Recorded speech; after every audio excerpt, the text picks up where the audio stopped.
சென்னை மெரினா கடற்கரையில் உள்ள முன்னாள் முதலமைச்சர் கருணாநிதியின் நினைவிடத்தில் பாதுகாப்புத்துறை அமைச்சர் ராஜ்நாத் சிங் அஞ்சலி செலுத்தி வருகிறார். அந்த காட்சிகளை பார்த்து வருகிறோம்.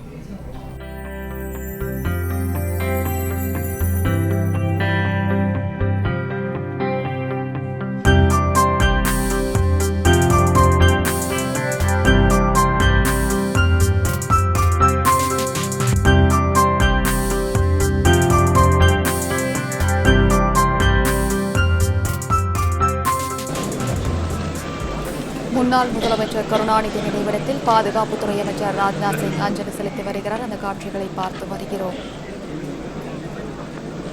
இது குறித்தான முழு விவரங்களுடன் இணைக்கிறார் செய்தியாளர் பாண்டியராஜன். வணக்கம். விவரங்கள் என்ன?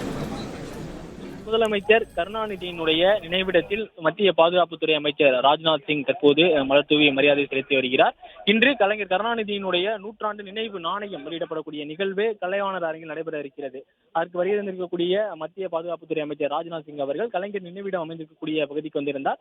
முன்னதாக அண்ணா நினைவிடத்தில் மரியாதை செலுத்தியதன் பிறகாக தற்பொழுது கலைஞர் நினைவிடத்தில் மரியாதை செலுத்தி வருகிறார். மத்திய பாதுகாப்புத்துறை அமைச்சர் ராஜ்நாத் சிங்குடன் தமிழக முதல்வர் மு.க.ஸ்டாலின் மற்றும் நாடாளுமன்ற உறுப்பினர்கள் தயாநிதி மாறன், டி.ஆர். பாலு, கனிமொழி உள்ளிட்டவர்கள் மற்றும் அமைச்சர்கள் தங்கம் தென்னரசு உள்ளிட்டோரும் இருக்கிறார்கள். அமைச்சர்கள் சேகர் பாபு, ஏவா வேலு உள்ளிட்டோரும் இருக்கிறார்கள். தற்போது கலைஞர் நினைவிடத்தில் அண்ணாமலை அவர்களும் அஞ்சலி செலுத்தக்கூடிய அந்த காட்சிகளை நாம் பார்த்து வருகிறோம். அண்ணாமலை மற்றும் மத்திய இணையமைச்சர் எல்முருகன், பாஜக மாநில தலைவர் அண்ணாமலை மற்றும் மத்திய இணையமைச்சர் எல்முருகன், மத்திய பாதுகாப்புத்துறை அமைச்சர் ராஜ்நாத் சிங், தமிழக முதல்வர் மு.க.ஸ்டாலின் மற்றும் தமிழக அமைச்சர்களாக இருக்கக்கூடிய தங்கம் தென்னரசு, ஏவா வேலு, சேகர் பாபு மற்றும் நாடாளுமன்ற உறுப்பினர்களாக இருக்கக்கூடிய டி.ஆர். பாலு, கனிமொழி உள்ளிட்டோரும் அந்த கலைஞர் நினைவிடத்தில் அஞ்சலி செலுத்தியிருக்கிறார்கள். அதன் பிறகு இந்த பகுதியில் கீழ் அமைக்கப்பட்டிருக்கிறது. அதாவது நினைவிடத்திற்கு கீழ் பகுதியில் இருக்கக்கூடிய கலைஞர் உலகம் பகுதியையும் மத்திய பாதுகாப்புத்துறை அமைச்சர் பார்வையிட இருக்கிறார். அந்த கலைஞர் உலகம் என்ற அருங்காட்சியகம் வைக்கப்பட்டிருக்கிறது.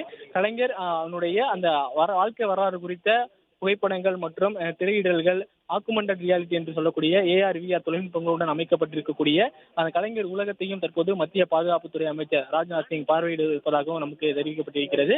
இந்த நிகழ்வு என்பது தொடங்குவதற்கு முன்பாக இந்த பகுதியில் அவருக்கான வரவேற்பும் சிறப்பாக வழங்கப்பட்டிருக்கிறது. குறிப்பாக மங்கள வாத்தியங்கள் என்று சொல்லக்கூடிய நாதஸ்வரம், தவில் முளைக்க 108 இசை கலைஞர்கள் அவர் இந்த வாத்தியத்தின் மூலமாக அவர்களுக்கான வரவேற்பை வழங்கி இருக்கிறார்கள். மத்திய பாதுகாப்புத்துறை அமைச்சர் ராஜ்நாத் சிங் அண்ணா நினைவிடத்தில் மரியாதை செலுத்தியதன் பிறகாக கலைஞர் நினைவிடத்தில் மரியாதை செலுத்தியிருக்கிறார். கலைஞர் நினைவிடத்தின் மேலாக இந்த 100 ரூபாய் நாணயத்தினுடைய மாதிரி வடிவம் உருவாக்கப்பட்டு வைக்கப்பட்டிருக்கிறது. அதற்கு கீழாக கலைஞர் கருணாநிதியினுடைய நூற்றாண்டு நினைவு நாணயம் வெளியீட்டு விழா என தமிழ், ஆங்கிலம் என 2 மொழிகளிலும் அந்த பொறிக்கப்பட்ட எழுத்துக்கள் அங்கே வைக்கப்பட்டிருக்கிறது. அவருடைய சமாதி முழுவதுமாக மலர்களால் அலங்காரம் செய்யப்பட்டிருக்கிறது. தற்போது கலைஞர் உலகம் என்று சொல்லக்கூடிய கலைஞர் அருங்காட்சியகத்தை பார்வையிடுவதற்காக மத்திய பாதுகாப்புத்துறை அமைச்சர் மற்றும் அண்ணாமலை மற்றும் எல்முருகன், அதன் பிறகாக தமிழக அமைச்சர்கள், முதலமைச்சர் மு.க.ஸ்டாலின் உள்ளிட்டோர் அந்த கலைஞர் அருங்காட்சியகத்திற்குள்ளே சென்றிருக்கிறார்கள். இங்கே 30 நிமிடங்கள் பாதுகாப்புத்துறை அமைச்சர் அந்த பகுதியை பார்வையிடுவதற்கான ஏற்பாடுகள் செய்யப்பட்டிருக்கிறது. 30 நிமிடங்கள் இங்கே அவர் இருப்பார் எனவும் தெரிவிக்கப்பட்டிருக்கிறது. தற்போது கலைஞர் அருங்காட்சியகத்திற்குள்ளே இருக்கக்கூடிய அவருடைய வாழ்க்கை வரலாறு குறித்த ஒளி காட்சிகளை அவர் பார்க்க இருக்கிறார். அதன் பிறகாக ஆக்குமெண்டட் ரியாலிட்டி மூலமாக கலைஞர் நேரடியாக வந்து இருப்பது போன்ற அவர் பேசுவது போன்ற அவருடைய உரைகளையும் அங்கே நிகழ்த்திருக்கிறது. அதனையும் மத்திய பாதுகாப்புத்துறை அமைச்சர் பார்வையிட இருக்கிறார்.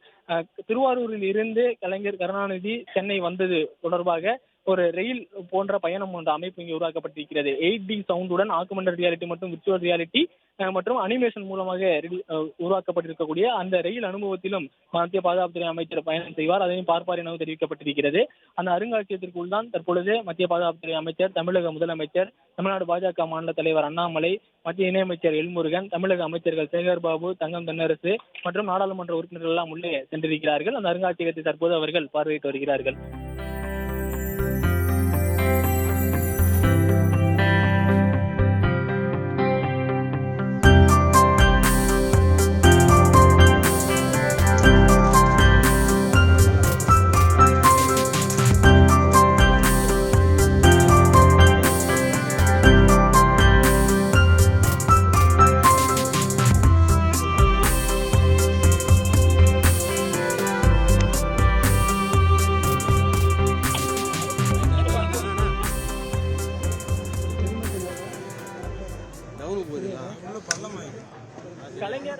நூற்றாண்டு நினைவு நாளை ஒட்டி திமுக சார்பில் மத்திய அரசுக்கு கோரிக்கை ஒன்று வைக்கப்பட்டிருந்தது. கலைஞர் நூற்றாண்டு நினைவு நாணயம் வெளியிட வேண்டும் என்கின்ற அந்த கடிதம் திமுக சார்பில் அனுப்பப்பட்டிருந்தது. அதற்கு அனுமதி அளித்த மத்திய அரசு கலைஞர் நூற்றாண்டு நாணயத்தை வெளியிடுவதற்கான அனுமதி வழங்கியது. அதற்கான நிகழ்ச்சி இன்று சென்னை கலைமாணர் அரங்கத்தில் நடைபெற இருக்கிறது. அதற்காக மத்திய பாதுகாப்புத்துறை அமைச்சர் ராஜ்நாத் சிங் சென்னை வந்திருக்கிறார்.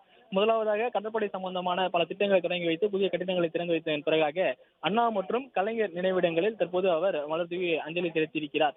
மத்திய அமைச்சராக இருக்கக்கூடிய ராஜ்நாத் சிங் அவர்கள் தற்பொழுது கலைஞர் நினைவிடம் பகுதியில் இருக்கக்கூடிய உருவாக்கப்பட்டிருக்கக்கூடிய அந்த கலைஞர் உலகம் என்று சொல்லக்கூடிய அருங்காட்சியகத்தை தற்போது பார்வையிட்டு வருகிறார். மத்திய பாதுகாப்புத்துறை அமைச்சருடன் பாஜக மாநில தலைவர் அண்ணாமலை, மத்திய இணையமைச்சர் எல்முருகன், நாடாளுமன்ற உறுப்பினர்கள் கனிமொழி, டி.ஆர். பாலு, தயாநிதி மாறன் மற்றும் அமைச்சர்கள் ஏவா வேலு உள்ளிட்டோர் அந்த அவருடனான அந்த சந்திப்பில் இருக்கிறார்கள். குறிப்பாக இங்கே 30 நிமிடம் இருப்பார். அந்த கலைஞர் அருங்காட்சியகத்தை முழுவதுமாக சுற்றி பார்ப்பார் என்கின்ற அந்த தகவல் நமக்கு வழங்கப்பட்டிருக்கிறது.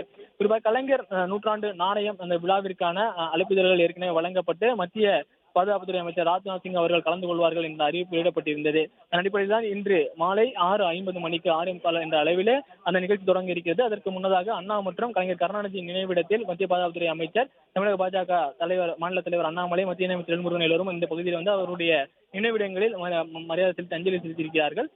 அதுபிறகு கலைஞர் அருங்காட்சியகத்தையும் அவர்கள் தற்போது பார்வையிட சென்றிருக்கிறார்கள். கலைஞர் நூற்றாண்டு நாணய வெளியீட்டு விழாவிற்கு கட்சிகள் சார்பற்ற அனைவருக்குமான அந்த அழைப்பு என்பது விடுக்கப்பட்டிருந்தது. அனைத்து கட்சிகளை சார்ந்தவர்களுக்கும் அழைப்பு விடுக்கப்பட்டிருந்தது. அனைத்து துறை சார்ந்தவர்களுக்கும் அழைப்பு விடுக்கப்பட்டிருந்தது. குறிப்பாக சினிமா துறை, தொழில்துறை என தமிழகத்திலும் பிரபலமாக இருக்கக்கூடிய அனைவருக்குமே அந்த அழைப்பு விடுக்கப்பட்டிருந்தது. அதன் அடிப்படையில் பாஜக மாநில தலைவர் அண்ணாமலை அவர்களுக்கும் அழைப்பு விடுக்கப்பட்டிருந்தது. அதிமுகவினுடைய பொதுச் செயலாளர் எடப்பாடி பழனிசாமிக்கும் அழைப்பு விடுக்கப்பட்டிருந்தது. அதன் அடிப்படையில் அனைவருக்குமான அழைப்பு விடுக்கப்பட்டு கலைவாணர் அரங்கில் 6:45 மணிக்கு இந்த நிகழ்ச்சி தொடங்கக்கூடிய நிலையில் மத்திய பாதுகாப்புத்துறை அமைச்சர் ராஜ்நாத் சிங் அண்ணா மற்றும் கலைஞர் கருணாநிதி நினைவிடங்களில் அஞ்சலி செலுத்தியதன் பிறகாக அங்கு இருக்கக்கூடிய கலைஞர் உலகம் என்று சொல்லக்கூடிய அந்த அருங்காட்சியகத்தை பார்வையிட்டு வருகிறார்கள். கிட்டத்தட்ட அருங்காட்சியகத்தில் 1 மணி நேரம் 30 நிமிடங்களில் ஒரு மக்கள் பார்வையிடுவதற்கான வசதிகள் செய்யப்பட்டிருக்கிறது. அந்த அளவிற்கு கலைஞரனுடைய வாழ்க்கை வரலாறு, தமிழகத்திற்கு அவருடைய ஆட்சியில் இருக்கும்போது கொண்டு வரப்பட்ட திட்டங்கள் உள்ளிட்டவை குறித்த விளக்க படங்கள் அங்கே இருக்கிறது. சிறிய அளவிலான ஆம்பி தியேட்டர் இருக்கிறது. அங்கே 15 நிமிட குறும்படம் திரையிடுவதற்கான தியேட்டரில் அவர் அந்த குறும்படத்தை பார்ப்பார் எனவும் தெரிவிக்கப்பட்டிருக்கிறது. மேலும் திருவாரூரில் இருந்து சென்னை வரைக்கும் கலைஞர் கொண்டு வந்த திட்டங்கள் வரை எந்தெந்த பகுதிகளில் எந்தெந்த மாவட்டங்களில் கலைஞர் கருணாநிதி அவர்கள் முதலமைச்சராக இருக்கும்போது கொண்டு வரப்பட்ட சிறப்பான திட்டங்கள், குறிப்பாக சிப்காட் போன்ற திட்டங்கள் கலைஞர் ஆட்சியினுடைய கொண்டு வரப்பட்டது. அந்த திட்டங்கள் குறித்த காணொலிகளும் அங்கே ஒளிபரப்பாக காட்டப்படும். 8D என்று சொல்லக்கூடிய சவுண்ட் சிஸ்டம் மூலமாக ஆக்குமெண்டட் ரியாலிட்டி மற்றும் விர்ச்சுவல் ரியாலிட்டி அனிமேஷன் மூலமாக நேரடியாக சென்று பார்வையிடுவது போல ஒரு 3D அமைப்பு இங்கே உருவாக்கப்பட்டிருக்கிறது. விவரங்களுக்கு நன்றி பாண்டியராஜ்.